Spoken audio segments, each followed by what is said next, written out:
Welcome, ladies and gentlemen, to the bold analysis. For the last 1 month, Raila Odinga opted for rallies, and he conducted the first rally in Jacaranda, not Jacaranda, Kamkunji. There was Kamkunji too. There was Jacaranda, then Kibera, then they went to Busia, and on Friday, tomorrow, or rather today, the fifth rally is going to be held in Kisii. I know people have done a honest assessment about these rallies, while the population is also a bit stuck on the next course of action. There was Kibera, I think, as I mentioned, so this should be the sixth. So what has been at the center of the messaging is illegitimacy issues on William Ruto's reign.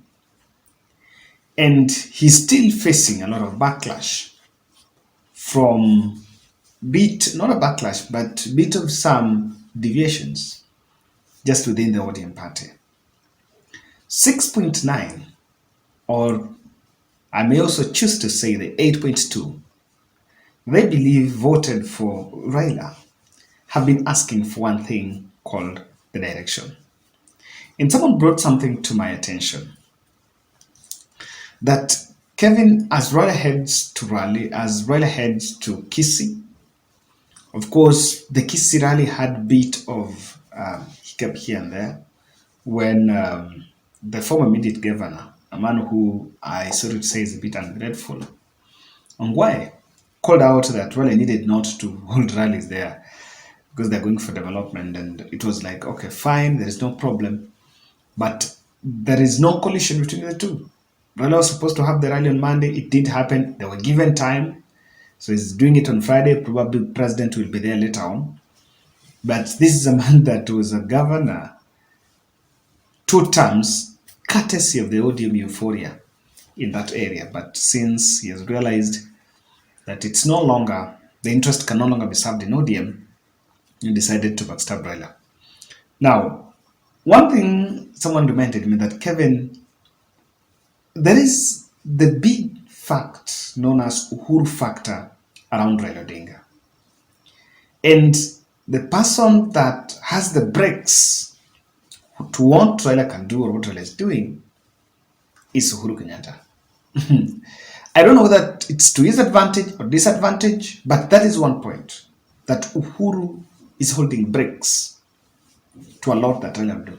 In fact, someone saying that if this was Raila of 2017, then you would have seen a very big push and even product boycotts.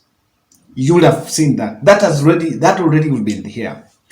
But the presence of Uhuru Kenyatta brings in, Uhuru Kenyatta is struggling with a narrative at the other end, that he tries, that despite the fact that he has left power, he's trying to interfere, or rather to slow down William Samoei Ruto. So is Uhuru slowing down Raila or containing Raila? That also has been a narrative here that, for those who buy the concept of Uhuru's playing Raila or that, they say it's a bit of just a containment and it's trying to contain what Raila can do. But I don't think, personally, I don't hold into that. So I want to look at this factor on the issue about boycott. It was before Jacaranda, even Nation ran that story, that products boycott was actually in table. And at Jacaranda, people are expecting that, what is he going to say? And I remember doing an analysis on the biggest dilemma that Azimio had as far as calling for boycott was concerned. So I want us to revisit that a bit ahead of Kisii Rally. Kindly subscribe to our channel, and I want to say thank you very much. Asanteni sana kwa ambao wana subscribe and those who are sharing. I know people may be asking what's subscribing. Sasa na subscribe aje. Ukiklik hapo, there is some red place inaitwa imeandikwa hapo subscribe. You just click that, then you subscribe, then you click the notification bell. It's adjacent to that subscription button. So when we publish a video, you'll be getting notified. They don't notify all, but utakuwa unapata notification. So that will wait. Now, what is at stake as far as the product boycott is concerned? 1 week ago, equity was trending, and it was trending for a matter of smear campaign that had been put against it. And at that point, I was like, okay, so what is really going on? There is some 4 aspects why Raila hesitated with that move. The narrative of crippling the economy is very strong. And William Ruto also knows very well that as far as his rule is concerned, the issue about the economy is very emotive, and it is at the center of UDA's failure, if they are to fail. And because of the politics in it, I think Raila's advisors might see that that sword can be turned against them. I want to tell you why. And let me just give you a good example. Look at the members of parliament, the 9 ODM rebels that went to State House and then defied the Raila's call. They have been meeting, I think they met Waziri Owalo, I don't know, I think they met Owalo, under the 9 of them. It's professional Nyanza caucus or something. Then there was a bit of a validation post saying they are going for developments, which was total hogwash.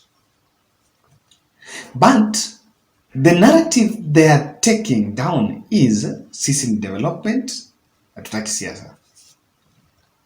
That is the narrative that they are taking on ground.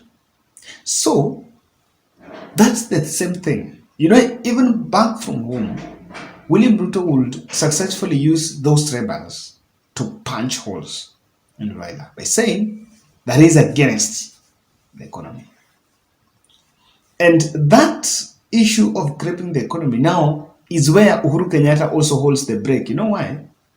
Raila is close to Uhuru Kenyatta, and indirectly, when you call for products boycott, that directly going to heart. And I can tell you, in 2017, one of the things that even pushed then Uhuru Kenyatta, I think the intelligence told Uhuru Kenyatta that these things might get out of hand, was at that level of products boycott. Because even some of those companies, they were like, they were really on him.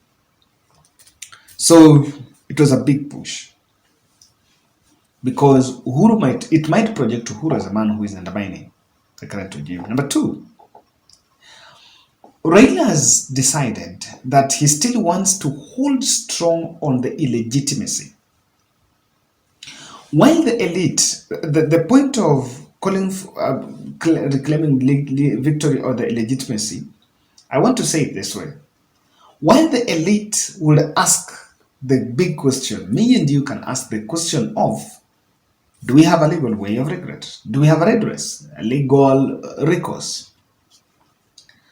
And the elite can ask and evaluate it on that ground.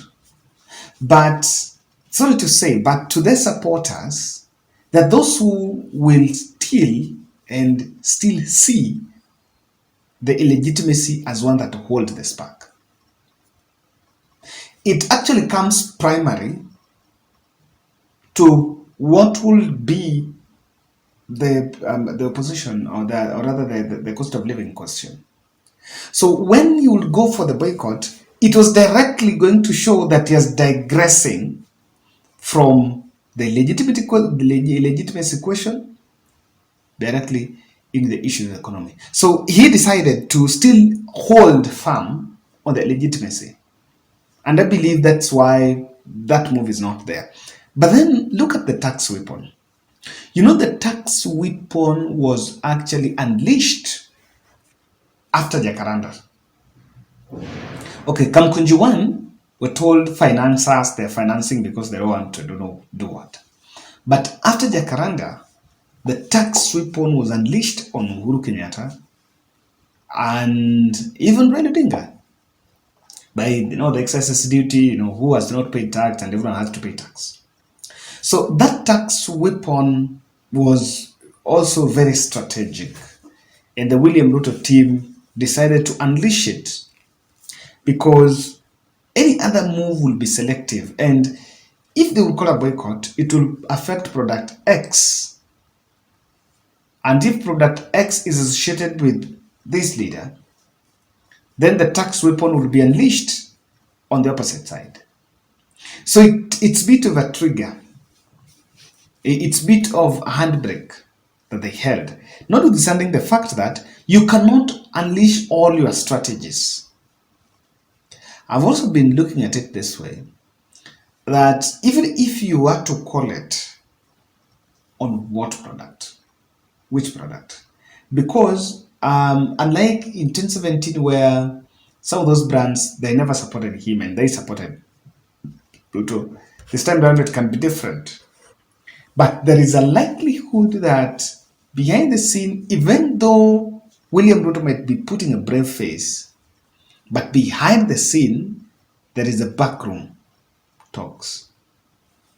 Not even with William Ruto, but some of these brands that feel that they will be at stake.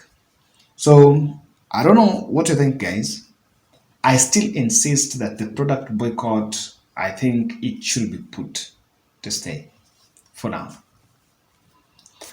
Let's look at the next.